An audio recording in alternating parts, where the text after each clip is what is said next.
Okay, so welcome everybody to our Monday afternoon mortgage Zoom team meeting. Good to have you all here. We have with us today Krystian Catala. Krystian Catala is with Greenbrix, and I recently went into, I do some private lending, and occasionally you come across these deals that are just like, they're kind of off the map, right? So 85% loan to value. The guy needed private financing, refinancing in Kingston. Okay. He had weak credit and barely, very little provable income. So tough deal. And Krystian helped me get both the first and the second mortgage bundle. Krystian, how you doing, buddy? Good, thanks. Thanks for having me.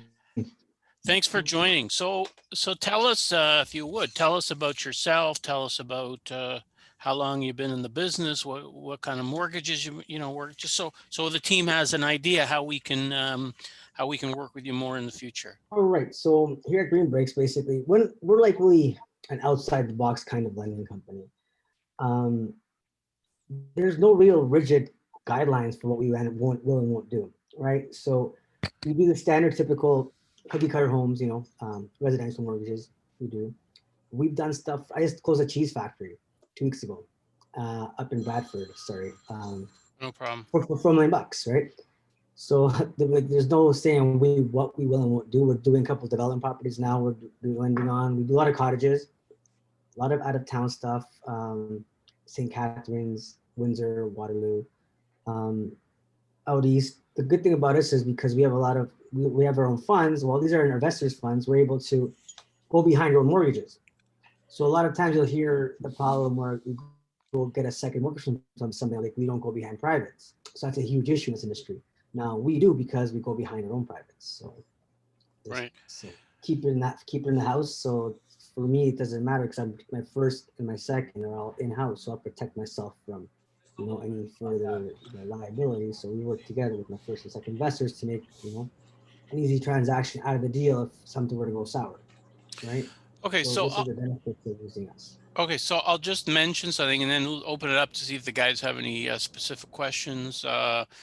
As I know Ravi's working on a deal in Montreal. I don't know if you heard from him or not, but anyway, or I don't know if he even wants to talk about it, but let me just say, so first of all, you were quick, but not only that, but you sent me the commitments, and I had somebody else that was working on it, and I'm not going to mention who it was because it doesn't matter. And this person sent me an email and they said, okay, I've got a bundle for you. The average rate is 8%. That's it.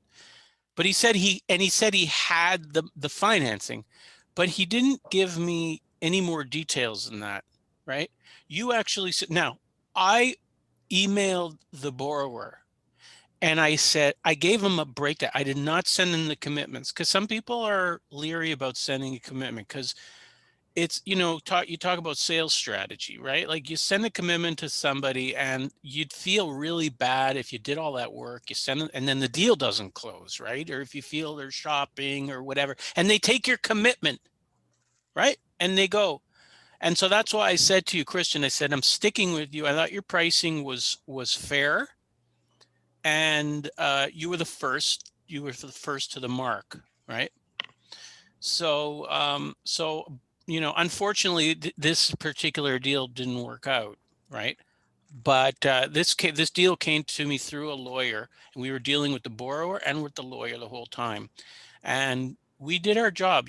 Like sometimes I don't mind losing a deal if I know I went to bat for the client, I got him a good solution, and you can't. There's not much more you can do than that, right? Not much more. Guys, does anybody have any thoughts about what they're hearing? Any questions? Any particular deals they want? You guys wanted to discuss private lending. Krystian is very capable. Does anyone have any specific questions or ideas?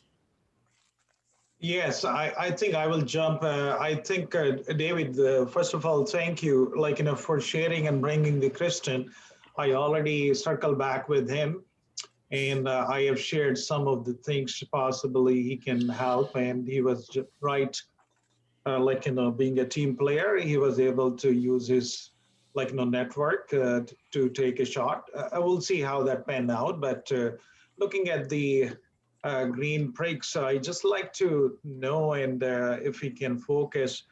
I am working on a pre-construction and pre-fill development space, Krystian, and I see this is one of your forte, right? And you're promoting, right? Mhm. Those deals are kind of little tricky, and a lot depends on the builder or the principal like to have a high leverage loan, right? So that they have a less skin in the game. And if you want to touch base, is that area you can definitely help out, so we can do a lot of business actually. Well, we do a lot of development stuff. Like I said, we're doing a bunch now. Like I went in Right. St. Catharines and doing. Right. First, we're okay going to first time guy. The guy I'm doing now is a dentist, for instance. So he's not even Okay. a developer. He's a dentist, but he's managed to accumulate and he's done a lot of land assemblies. So he's got a couple, 2-3 acre parcels within around St. Catharines and Hamilton that he's planning on developing. He's got one that's already site plan approved and it's been severed. Now, obviously, he's a first-time guy, but we managed to get collateral from some of his other properties, and we're giving a $3 million deal. The payment's going out now. He took our offer. He's happy with it. That we're taking a chance. Well, you know what? In the day, we're taking a chance, but he's also put up substantial collateral for us to do as well, right? The Kyle's worth maybe $2 million, 1.8 million. But the fact that he's putting on the line shows us that he's, putting skin in the game in the sense that he's pulling it all in, right? He basically, if something grows sour on the actual land deal, he would work his butt off to make sure we got a monthly payment because he's got everything else to line, right? So we would come after collateral for guys like that. If the LTV is low, then we won't care so much. But if the LTV is high, now I'll give you an example of why. I buy a piece of land for $100,000 today, or 3 years ago, and all of a sudden, I decide to pay 100 grand and get it zoned and rezoned, and then now it's I can build 30 houses on it, and it's worth $3 million now. Okay, so now I go to a lender. You know what? I want $2 million for the property. Now, what's there to stop this guy who spent $100,000 plus 100 grand more? So $200,000 invested in this property now. He's got $200,000 invested. He's asking for $2 million now. What's holding that property? And the fact that says, I made 1.8 million in my pocket. I can say F off, I'm out of here. You know what I mean? Like, it didn't go well, the project. I couldn't make it happen, but I got 1.8 million bucks in my pocket. I'm going out. These are things that we look at. What he paid for the property to begin with, right? What's invested in the property to date. Now we get these numbers and they don't make any sense, and you're over leveraging over those numbers. Then we're gonna want collateral. So that's generally how we go, right? And this is in Toronto, downtown. It's a prime piece of real estate. Then we're willing to overlook stuff like that because it is Toronto, right? So. Well, wouldn't you also want to know what the use of funds is? And I mean, 100%, always, exactly. Like the idea is if he's taking out that much money, he should be reinvesting it. You need a pro forma. I mean, practically, right? Exactly. Oh yeah, for sure. There's but the fact is that the pro forma is there. They need carrying costs, but they want the money up front still. They can give me a pro forma and say, we plan on doing this to it. So yeah, well, it's a dangerous game. We'll have to do a holdback. Yeah, yeah, it's a dangerous game, right? And there were a lot of developers who did this. Arguably, companies like Fortress and others were doing that, and they were huge on that, right, getting money from investors who didn't know what they were investing in, even just based on these kind of. Fortress was taking investors' money. They were giving them the as complete valuations. So they take a piece of raw land and they get it appraised, and they give them the as complete in the sense of fully serviced, site plan approved, ready to go and build land. So a $1 million piece of land, they'd say it's worth $8 million, but reality is worth $1 million because nothing's been done to it. Yeah, right? well, that's even worse. That's a complete nightmare, which it has become for many investors who put their life savings into some of these scams. Exactly. Shiva's asking a question about fix and flip in Windsor. Yeah, we do a lot of, so we offer, so for fix and flips in Windsor, we do a lot of them in Windsor, London, that area. we offer a product. It's fully open, so it helps you out. The fees, the interest rate a little bit higher on it because of that. So the interest rates, I believe it's 8.5 to 8.99. We'll do it up to 80%. But it's fully open mortgage. You can pay it off whenever you want with no penalties. So it's been a benefit for you guys because you always take the 90-day interest penalty, 3 month. It's equivalent to, you know, a substantial amount of money. So if we give you 899 as opposed to giving you a 799 close for 3 months, it works out better for the client that way. So 899 and what's the loan to value on that? Up to 80% will go, and then for instance, our lender fee on that would probably be 2.5 points on it. Okay. It's fully open. And Right. what kind of a, sorry, Go ahead. may I? Yep. Yeah, what kind of other securities you are looking? Is this like, you know, that's it you want, or you want any other collateral? No, I'll take the property as security. Like now, our fix and flips are not rebuilds. So basically, you go in, you basically put new flooring in. It's like, you know, basic, you know, like strip it down and like rebuild it inside. Like it's actually like a renovation, right? So we may do a Right. holdback depending on how expensive the rentals are, but we won't take an extra collateral. Usually not, unless it's really, really like you're taking it down to the studs and it's going to be bare bone, then we might take extra collateral. But if not, if it's like flooring, paint, you know, like that stuff, take out a little carpet, you know, like do a couple Cosmetic. yeah, cosmetic stuff, then no, we won't. So Shiva's asking me here because he's on the road, so it's hard for him to type, but he's saying, well, sir, so 80% of the after repair value. Well, I mean, the only way to get 80% on the after repair value would be as if you do it in stages, Yeah, right? so if they want, I'll give them 80% of the as is value. I'll give them like 75% of the as complete value usually. But like I said, once again, that'll be divided up into draws, right? So you give me your budget, you do 10% holdback, but usually it's 2 draws, something like that, because you don't need many draws to do it. So pretty simple. If it's not extensive renovations, we don't just give us an appraisal of what it's worth now and what it's worth when it's completed. Right. We'll give you up to 80% now, and then we'll advance the difference as goes. But Okay. like I said, we have different guys. We have one guy who does condos, for instance. He takes old condos, buys them for like 800 grand, and he puts a couple hundred grand to them, and he sells them for 340 grand more than he bought them for. Now he's happy he's getting 80% of what he paid for it or what it's worth, because they're still worth a lot of money, but he's happy getting 80%. We give him his 80%, knowing he's gonna gut it out inside, and he walks away, right? And you want to get more complex, then you get an as complete appraisal, and then we're gonna land you on the as complete, advance on the as is, and the spread will make up the difference in terms of what we can advance in terms of the draws. Okay, how rural would you go? I mean, we go pretty rural, man. Like, so we go okay. pretty rural. So you're not afraid of small town Ontario? No, we don't like certain, like, for instance, I don't really go up to Sault Ste. Marie. Okay. You know, and just too far to get there. If anything goes wrong, it's like just like for us, it's too like we like to go up to usually Muskoka is our sweet spot in terms of how far we'll go. Bracebridge, Muskoka, that area there. I'll take collateral in Sarnia and like Sault Ste. Marie if you have something down like south of it. I'll take it as collateral, but I won't land primarily on that. If I do, it'd be like 50 to 60% tops on it. You know, I don't really go higher than that. Now, why I say that is because we have investors up there, and we sort of like taking them off our books because we've had a bad experience with them in the sense that we'll send them a deal and they take over a week to get back to us. And I just tell my clients, no, I can't do it, then make them wait a week. And my guy says decide yes or no. What about Wasaga, Collingwood, Blue Mountain? Yeah, Wasaga, no problem. Stainer, we just did one in Stainer now, a horse farm. Was stables a house in Stainer for $1,300,000. We just gave $1 million. So we did a first, second bundle. So would you be able to, like, you know, in the same area, would you be able to fund somebody, a very, like, you know, big builder, but he want to basically, like, you know, invest in his pipeline. So he's been currently working, delivering, everything is pre-sold, great cash flows. Pardon me? Where in Wasaga?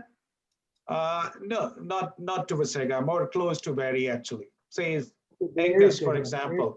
Stainer, Angus, okay? Yeah, that's in fine. ESSA, okay? So Yeah. which is just an outskirt, and he's been like, he want to replicate basically, like, he's working on a project which is all going almost 80%. And now he want to replicate, like, just to build up his pipeline. So he's looking to do some land acquisition. Usually these builders work from friends and family to raise capital. Initially, they give them guaranteed income, 10 to 15%, right? Some builders, right, work on that model. So there's a lot of upside. Something you would consider? But investing that, or do you mean like actually lending on it? No. Of course, it is a debt financing, right? No, yeah. Yeah, I would. We would do anything like we do land as well, right? So Okay. like I have smaller guys who like don't like might land more than $1 million. They'll go up to $1 million on a parcel of land. I have other guys who I can syndicate and we'll go up to $3-4 million together on pieces of land, right? So it all depends on the property and where it is. Okay. Like I said, we don't really have any rigid. If we like the property and we know that this is how we think. I'll give you an example. It's really almost like sucks the way we think. We gotta think of it worst case scenario. If this guy didn't pay us, could I take this land and either sell it or get my investor and develop it ourselves and make a profit out of it or get our money back out of it? That's how we look at it. Like there's no other way. Like that's like if I get a piece of property and I can't do anything with it at the end of the day, like I can't, like, I have an investor who does his wife's horseback rider, right? Like, so he invested in that horse farm with me because like if something were to happen, she could take it over, rent the stables out, and she can make a business out of it until we sell it. So for us, it's more, that's how we think. Is this a feasible project where if the client was to not pay and walk away, could we run it ourselves and do it ourselves? Hey, Krystian, I'm curious, do you guys do syndicated mortgages? Like, do you ever pool more than one investor together on a deal? Yes, but the thing is, the way we do that is we will usually either put all the individuals on the mortgage individually, or we open up a separate corporation and everyone has equal shares to it and register that corporation on title. Okay.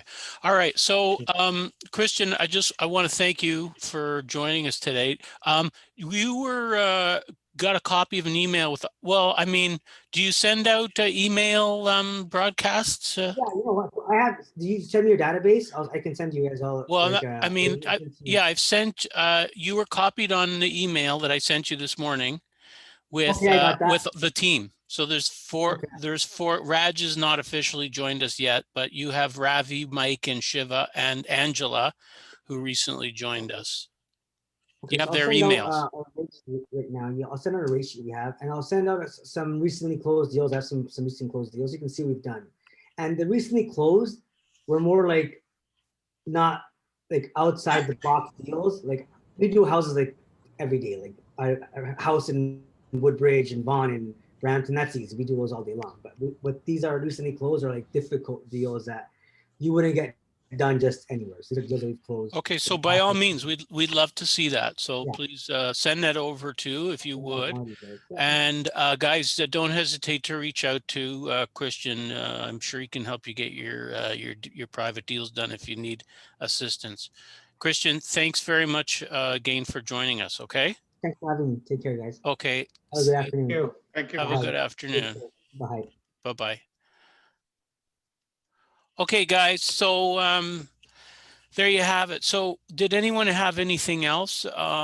Any other questions, issues, things that they want to talk about?